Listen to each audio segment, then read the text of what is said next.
Am I the a-hole for giving my son a DNA test as his 18th birthday surprise?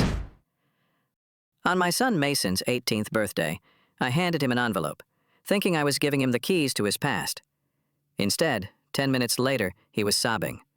My wife was screaming, and he hasn't called me Dad since.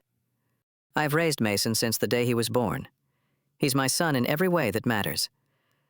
But when he was a baby, a nurse joked that he didn't look like me. That little comment planted a seed of doubt. Driven by anxiety, I secretly did a DNA test. The result?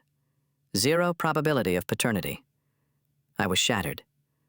I confronted my wife, Jenna, and the truth spilled out between sobs. It was a one-night mistake with a college ex just before we got engaged. She begged me to forgive her, swearing he meant nothing, and that I was the only father she wanted for our son. In the end, I forgave her. We made a pact. I would raise Mason as my own, and we'd keep the secret until he turned 18. We thought we were protecting him. Fast forward 18 years, Mason asked for a meaningful birthday gift. I thought it was a sign. So I bought one of those DNA heritage kits, thinking it would be a gentle way to tell the truth.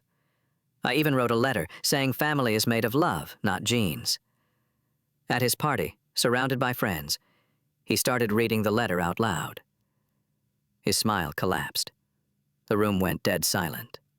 Then, "What do you mean you're not my biological father?" he asked, voice cracking. He knocked the cake to the floor and bolted upstairs.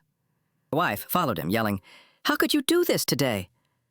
Days later, Jenna packed a bag. She said she needed space to decide if I was compassionate. Now he only texts when he needs college documents. He calls me Craig. I posted my story online and people were split. Some said he had a right to know the truth. Others called me a monster for turning his birthday into a public trauma. So tell me, was this a gift of self-discovery? Or did I detonate a bomb in the middle of my family? I thought I was doing the right thing. But now I'm standing alone in the wreckage. And if you want more raw family dramas that dig into the messy truth beneath the surface, hit subscribe. Because love is complicated, truth is messy. And sometimes, the hardest part is knowing when honesty heals and when it destroys.